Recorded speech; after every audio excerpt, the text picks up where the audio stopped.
हमार जन्मदिन 5 जनवरी के है।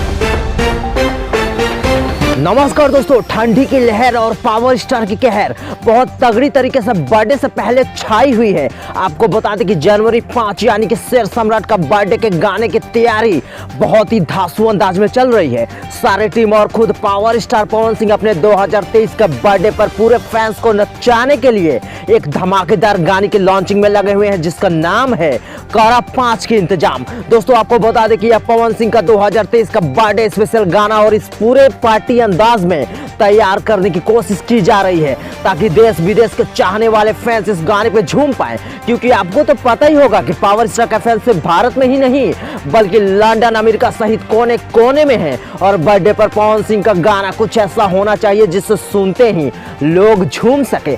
दोस्तों आपको बता दें कि इस गाने में आपको पावर स्टार पवन सिंह के साथ शिल्पी राज का आवाज सुनने को मिलेगा। और इतना ही नहीं, इस बर्थडे स्पेशल गाने में पवन सिंह ने अपने जलने वाले को ठीक से लताड़ा है। अब देखना यह होगा कि यह गाना आते ही फैंस में कितनी तबाही मचाती है। अगर आप भी इस बर्थडे स्पेशल गाना पर झूमना चाहते हैं तो हमें कमेंट करके जो बताइए।